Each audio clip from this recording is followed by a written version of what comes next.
Hi, Jessica. Thank you for being on with us. Hi, thank you so much for having me. Today, we're going to be talking about addictions we're going to specify more so within the Latina community, but we know that this is a topic that can be for any community, anyone of any background. Jessica, can you share a little bit with us about how addictions have impacted you and your family? I think not most importantly, most prominently, I'm in recovery. I identify as an addict. I identify as a person in recovery. I think that from a literary perspective, my job is a writer. And, from a personal sort of reclamation, paying attention to language and words and their importance, I think I came and I used the word addict in a specific way, and I'll talk more about that. So I do use it, and I think throughout history, lots of people have used things that have a stigmatized understanding, and they sort of reclaim it and subvert it and change it. And so that's sort of my perspective on identifying as an addict, and also, most importantly, a person in recovery, which I think we all are. When I got sober, I will be abstinent from mood, mind altering substances for 8 years on August 28th. When that happened, it actually came after an event that a lot of people refer to as rock bottom. I had a life threatening event and I had no memory of it. I had complete memory loss, and a stranger actually saved my life. It just was such a shock. I understood that my body was breaking down on me. I understood my memory. A lot of dangerous things were happening, scary things were happening, but I had so internalized an idea of what an alcoholic, what an addict is, that I certainly didn't see myself in that way at all. And I just was going through a lot. I, had to figure my shit out. I needed this, that. And I just, needed a drink. That's how I interpreted it. That's how I saw myself within my disorder. And that's what the culture sort of reflected back at me. On the opposite side of that spectrum was the way we racialized, the way we criminalized drug use. To be an addict was something that was just absolutely unacceptable. When there certainly is addiction in my family, like I say, I'm not the first. Like I write about in my book, I'm certainly not the first. However, we didn't have the language. So when I went into recovery, I was hearing about addiction, about substance use disorder in a certain way, using clinical language, using language that was nuanced and compassionate. I was shocked. And then conversely, in classrooms, in work circumstances, in certainly family events, and throughout my life, it was spoken about in a completely different way. I understood what I had internalized, and then what the actual is coming into understanding what the truth of the disorder was. And so it was just such a delta that I knew I had to cross. I first had to understand it for myself, and then I really needed for my family to understand what I was learning and to come along that journey with me. But it was incredibly difficult. It was, I think, as shocking for me as it was for my family. They responded very, defensively, like things like, you didn't learn it from me, and I never drank, and that's not how I raised you, and I don't know where you get it from, and things like this. And then as I went into further down my journey, I discovered, it was my uncles, it was my grandfather, everything that I started to learn. I began to share and open up more with my family. And I think that really caused a really profound shift, sort of like a reconfiguration. It's inspired my family members and other people in my life to look more deeply at what they might be using, what behaviors or whatever kind of substance it may be, to self-medicate or to distract or numb or move away from, and instead sort of go headfirst into what they might be able to come out on the other side of. And I think if it's all right, I have a few follow-up questions. You mentioned that you're in recovery, and I know as a therapist that recovery it's lifelong. It's Yeah.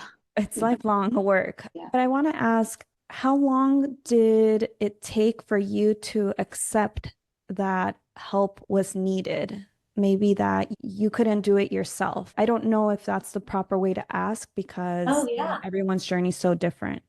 Yeah. No, no, I totally understand what you mean. And the answer is like forever and instantly because of what I didn't understand and because of the misinformation and everything that like we hear. And as I said before, internalize, the signs were there for a long time. And I would say more specifically in the 2 years leading up to it and 6 months leading up to, that incident, it was very clear. And I had an argument with my sister and not being able to drink and be around her infant daughter if I was going to be drinking.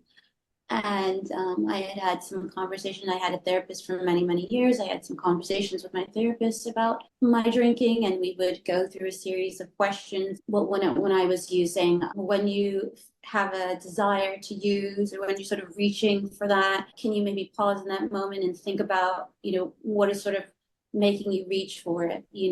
What's the feeling? What's the desire? And so, I would sort of try to think back, okay, what's the fear? What's going on in that moment? How did I not feel like present in that moment? What was I afraid of? What was I feeling? Was I running away from that I wanted to numb, or I just wanted to replace with, ecstasy, good feeling? And so I would say, I think because of stigma and because of the way we've classified drugs, particularly as racialized people, using drugs such as cocaine or ketamine, it felt like it was different than drinking.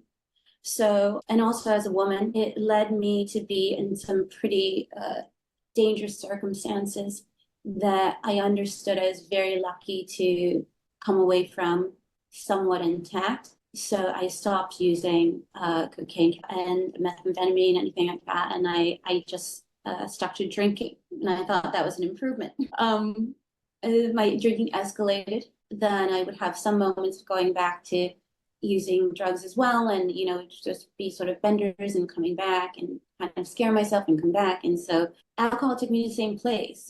Alcohol is a drug. I want to be very clear about it. It is classified sort of differently because it's part of the culture, and it's connected to commerce and the sale of a product, but there really is no difference. It is a very powerful depressant. I always say I have different chemistry. Like I was always interested in uppers, and I would never, smoke pot, or just like I had very specific drugs that I loved.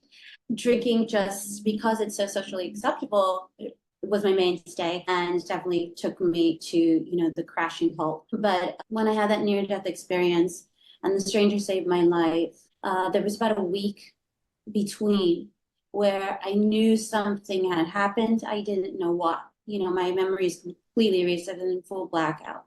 But when that woman reached out to me, it just gave me such, I knew right away. In my bones, I had a full on understanding. I had a very spiritual experience in that moment. And she asked me one question that I think really changed my life, which was, do you know what's happening to you? And I just, wept and wept. And no one had ever asked me that. No one had ever treated me after, an incident like that, after behaving in the way where she rescued me. Yeah. And not been like, what the fuck are you doing? Or, I can't believe you did that. Or like, do you remember what you did last night? Like, it was not that. It was like, do you understand, what's happening when you and this and the way you're feeling and the state that you're in? Do you know what happens when all those intersect? The fact was, I didn't, but I desperately wanted to figure that out. I was like done being afraid of that kind of work and just being like, I don't get it. Like I was ready to understand fully. Yes, it took me a long time to get that point, but it was instantaneous. So I went to my therapist. I went to an AA meeting. I saw a friend that night, a man that I've been seeing a long time on and off. And I said, am I an alcoholic? And he was like, no way. And then we just, drank and drank and drank. And I was like, I swear to God, a lot of people say in 12 step, like you get the understanding, like you receive the download and like it's just different. And I tried and tried and tried that night to get as drunk as humanly possible. And I felt nothing. I told my family, it was my mother, my brother-in-law, my sister.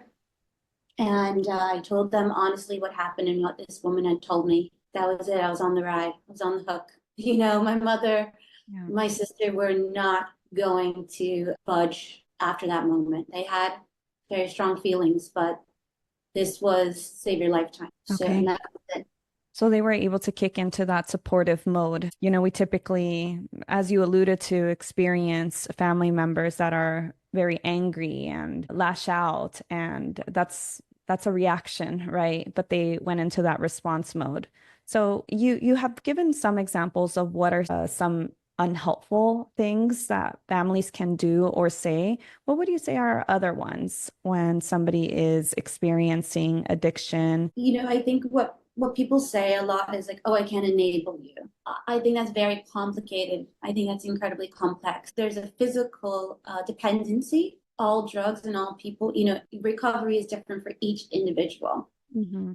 But there are very serious, health concerns. So it's not as if like I'm going to see my family member using drugs, I'm gonna toss it down the toilet. You know what I mean? Like there are these ways of dehumanizing the person who's going through a substance use disorder and taking away their agency. There's a lot of language that infantilizes, dehumanizes, and it's sort of categorized differently because of our history, our legacy of criminalizing and racializing drug use. They were like, we tend to approach it as if it is a moral failure, as if it's like a choice and, it's good or bad. I think the movement towards getting better, abstinence certainly does help, especially to sort of detoxify the body, just to get to a level of a state of consciousness where you can sort of come into an understanding without, that mood or mind altering substance so that you can make that next coherent decision towards the kind of recovery you desire. But I don't measure my sobriety by my abstinence. I don't hang on to the time. I'm very proud of it, but it's so much more than that. So I believe very much in harm reduction. I believe very much in getting to the deep, deep root of what is at work here when it comes to your need to self-medicate. And there's so many reasons why people are needing to do this and why this is sort of the first thing that we pick up. I think a lack of understanding and a lack of interest, sort of this binary way of thinking, and isolation, I think, is the worst thing you can do. So just putting someone in a category where they're really sort of discarded or disowned, and only if they can stop drinking or only if they can stop using can they be part of whatever group, family, friend group, whatever it is, relationship.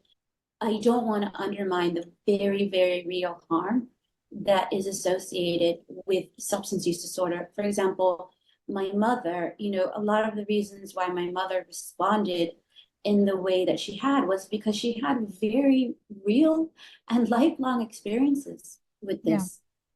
Her father, her brother, as I say in my book, and I really try to go into understanding these people in a complex and nuanced and humanizing way. I cannot refute her experience, which is that they were extremely harmful and violent towards her. And so, of course, it's going to be such an effort to sort of reconcile the thing that she had sort of blamed and given a reason, not just the person, but this substance, right? Mhm. And said, this is why A plus B equals C, this leads to this. People who do this are this, and sort of reconcile that with who she thought her perfect daughter was. But the effect of that was if she was going to bring a level of understanding and compassion towards what was happening to me, she inevitably had to go and interrogate the feelings and the understanding in regards to her father and in regards to her brother and Mhm. others. So the legacy of addiction as it relates to substances to drugs continues in my family. I just lost a cousin last September Mm. to alcoholism, to drinking. And I think the worst aspect of that was that we didn't talk about it. Everyone wanted to move on. Yeah. So that pain remains. It's unsettled. It's this feeling that the way that you die means something about the way you should be remembered. And that is just the farthest thing from the truth. So I make a point of honoring my cousin, just being very loud and proud about him, and that there's no separation between me and him. I think one of the things that my parents, my family, want to say is that, oh, you beat it or you're different. I don't see it that way. And the reality is it's not, I don't deserve like pedestal or, I didn't beat anything. As you said, this is lifelong. And I have to pay attention to that. But that my cousin drank was the least of it. I really hated that. So I would say, don't ignore it. Mhm. Don't turn your back, and learn about it. Learn how this manifests. Learn how this is just so nuanced, and it's deserving of so much humanity and health, doctor assistance and therapeutic assistance. And for me and a lot of the indigenous practices that I follow, that I believe that have worked for me, it's spiritual as well.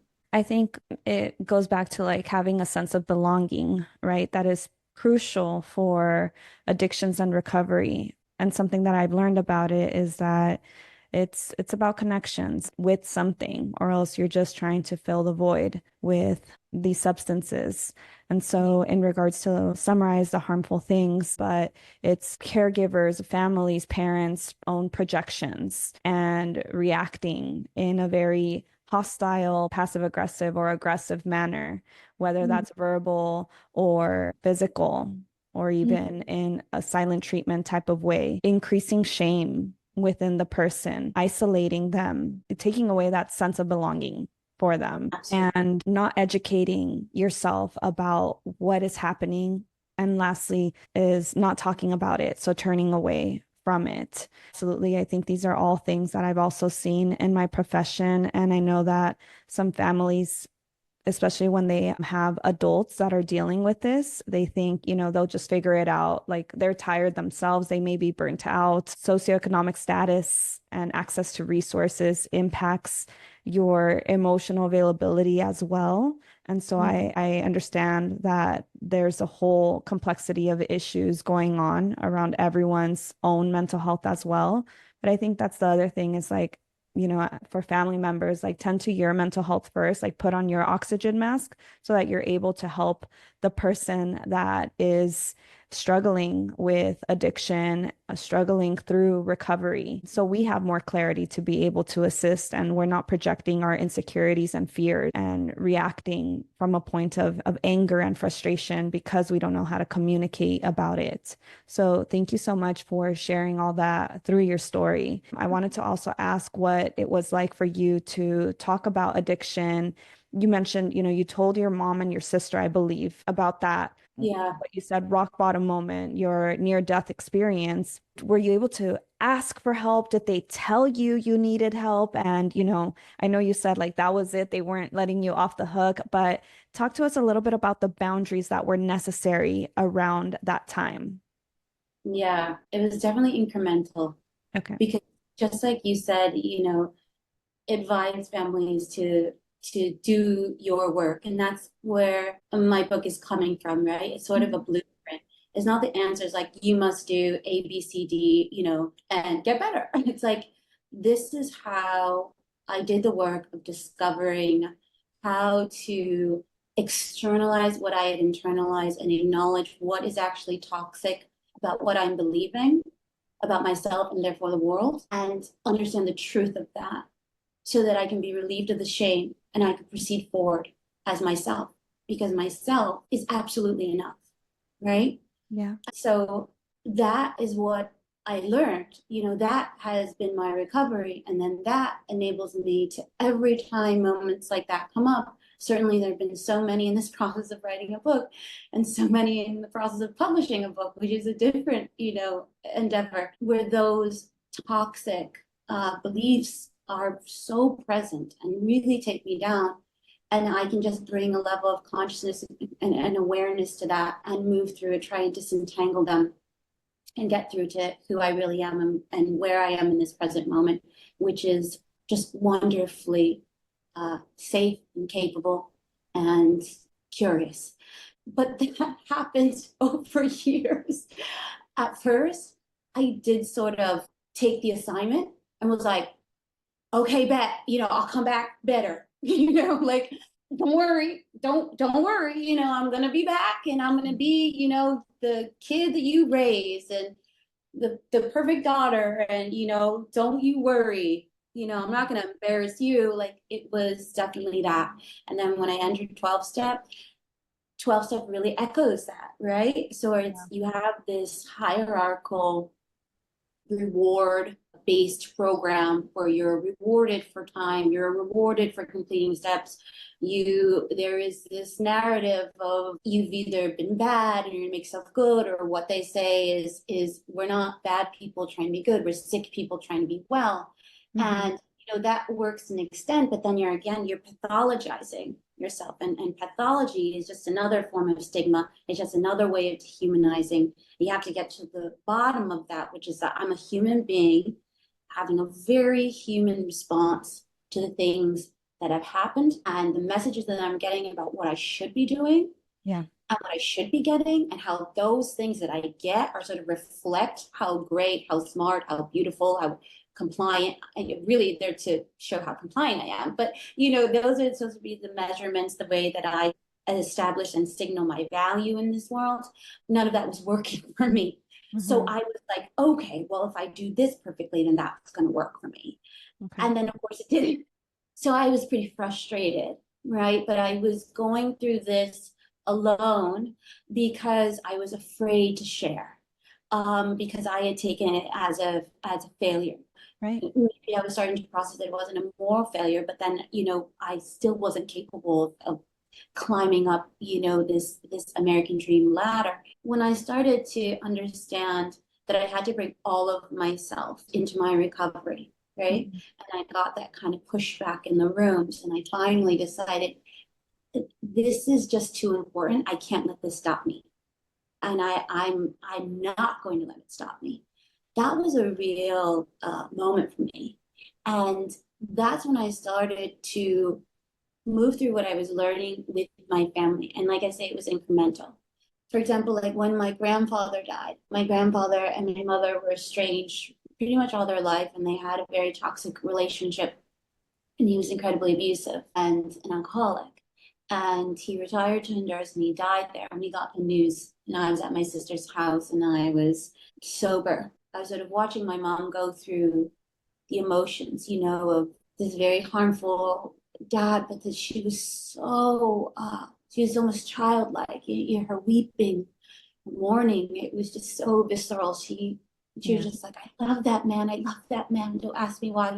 She very emotional. And I was comforting her, and I said, Mom, how does it feel to have, because she explained to me that the reason for his death were alcohol related illness. And she had never told me that before. And I was like, why have you never told me? You tell me everything. Have you not ever told me this before? I said, how do you feel having had a father who was an alcoholic and a daughter who's an alcoholic? And she just snapped out of it.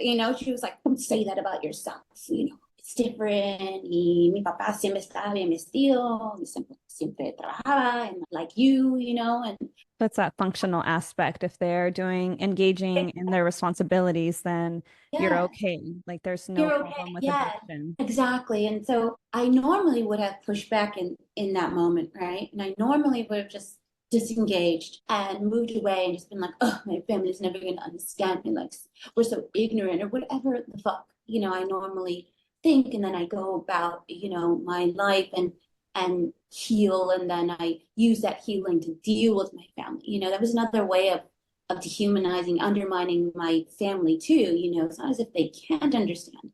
And what was really important about my journey too was understanding like those weren't my mom's ideas, actually. Those were ideas that she was forced to internalize in order to survive. I pushed through them and I questioned her about them and I interrogated them with her. I got to the truth of how she feels, which is that she just loves me no matter what. And she gets it. What I said to her was, I hugged her, I embraced her really tightly, and I said, "But I am mommy, Yeah. I am." Yeah. And she wept. I think that was the moment she really accepted it. She accepted me. Yeah. And I knew that I was a part of why the relationship, that I had to be a part of changing our relationship because I had just assumed that we were so close. Honesty was something that we just had because she told me everything. She told me all her secrets. Right. What I realized was I never told her mine. Told her mine. My mother was going to be the last person to hear about the fucked up shit I did or the mistakes that I made, or you know what I mean. I just didn't want to bring her to that to her doorstep. That was not for her. It wasn't going to burden her, And my father even laughed. Like, I think my father was one of the last people to hear. He also lives in Florida, and I wanted to tell him face to face, and so I waited until he came for a visit, and I sat him down, and I told him that I was in recovery. Okay. He said he was really proud of me. He said, "Eso está bien, mija." And that's pretty much what you get from my dad. Yeah. Eso está bien, mija. Eso está bien, mija. It's small, it's profound, and it doesn't happen like todo en solo. Right. It's very, I Gradual. just felt the call in that moment. In that moment, I could move forward. And it wasn't for her, it was for me. I just wanted her to like fucking accept it. I was like, no, you're not getting out of it this time. Like, I'm telling you the truth right now, and I want you to look at me and face me and know I'm your daughter and I'm also this and this and this and that. Yeah. And she was like, yeah, okay, and we're doing it. And now I was really on a journey, I feel like, because if I could do that with my mother, I could do that with anybody, That's because they just, that's the yeah, hardest barrier that you had to break.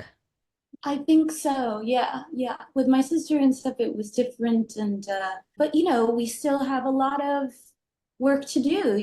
Like I Yeah. say, I'm sort of on this opposite side of the divide because I've gotten sober because I've been able to maintain abstinence for 8 years. This is something that's very, very much elevated, and so there's that way of trying to separate me again, once again.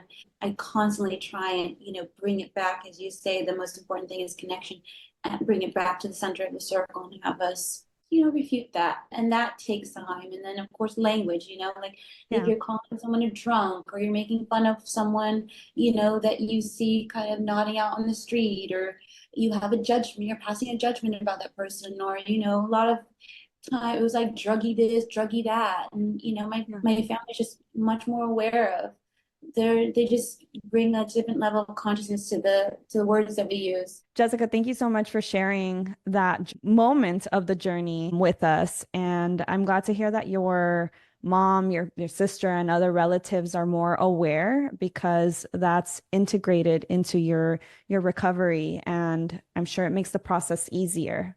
There's an overall level of acceptance. And I know it takes time. It takes time for a lot of families to achieve that as well. I know it's not just from one night or one conversation to the other. There's a lot of trust that also goes into recovery as well, required from both sides. Because if we have a family that's being chismoso, right, and like talking about what you just divulged, for example, in this case with your mom, and your mom went out and talked to everybody about it, people you don't feel emotionally safe with, that's a rupture there. And that could actually be a trigger back into you relapsing. And so I just give this example, not that that happened, but I give this example because it happens to other Latina families when they're experiencing a hardship.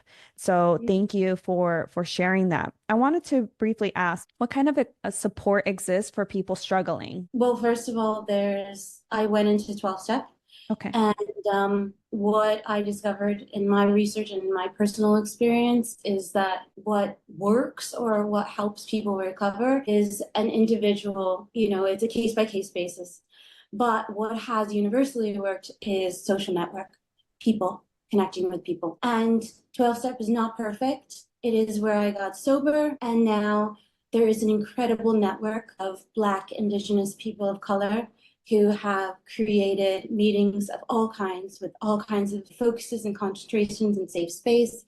There's like a Latina meeting on Thursday that's out of actually it's in California where you are, and it's out of LA, and my home group is actually in Portland. So Zoom has opened up the possibilities of what 12 step can be, and it's not simply focused on drugs, alcohol, it's anything. Someone arrived at a meeting the other day and introduced themselves and said, "Hi, I'm so and so, I'm addicted to people." And I thought that was just so beautiful because it really signals that we don't have to label things and compartmentalize things. We can all be in this conversation together, because the truth of the matter is, no matter what your substance is or what we call like your drug of choice, there is something that you can get in right relationship with, and something that a relationship that you have with something could be causing you harm unnecessarily. And the road to recovery is different for everybody, So Yeah. I'd say there's wonderful books. I love this book. Dr. Nzinga Harrison is one of the people listening to her podcast discovering it through the pandemic and listening to it. I bring her research into my book. It's just been life-changing to hear about the intersection of being a racialized person in the healthcare system, in the recovery space, and really acknowledging its role in substance use disorder. The Drug Policy Alliance, like, I cannot tell you enough about the Drug Policy Alliance. There's just so many resources. You can follow them on social media. You can read their findings. They just delivered a new report about the relationship between immigration and deportation, and, marijuana charges, like petty marijuana charges, and a lot of states where this is now decriminalized, and people live with this on their record, and it excludes them from naturalizing, from getting their papers, from visiting their country. But just very, very dehumanizing consequences for something that is just absolutely perfectly human and natural. And one of the people at the Drug Policy Alliance is Sheila, and she wrote this wonderful book. On my Instagram, I'm going to be sharing. There's like this bonus round in the back, and I have a reading list. It's called the AAMFA, and I share the books that really just broke it open for me, helped me think more critically, write critically, and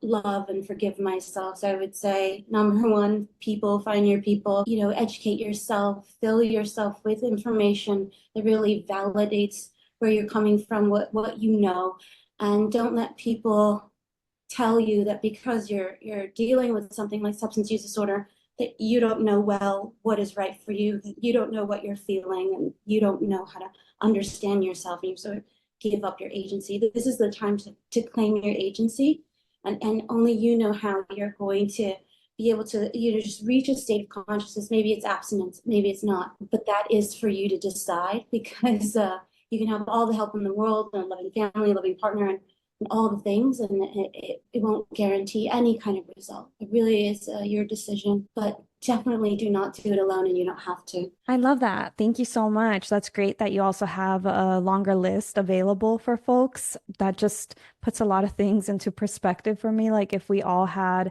our resources listed out, we don't have to be professionals in that field, but if we had our helpful resources gathered for folks struggling with similar lived experiences, how helpful would that be? So thank you for sharing Yeah. that. And I'll list the books in the descriptions. The first one was An Addiction, and the second one was The Harm Reduction Gap. And then Yeah. Policy Alliance was that nonprofit organization Jessica was referencing. So, Jessica, with that, where can people learn more about you? And please tell us when your book is going to be released, because y'all, if you're still here with us, more details about Jessica's story will be in this book. Everything will be a lot more expanded, more storytelling aspects in it. So when will it be released, and where can people find you? So the book is coming out. It's being published with Flatiron Books on September 10th.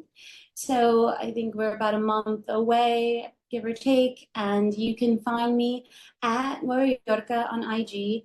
I also have another page called Jessica Hoppe Author, if you prefer that. I'm kind of starting from scratch there. But I love my Nueva Yorka platform. It's just been my primary way of creating community all these years. It's almost been 10 years. I can't believe it.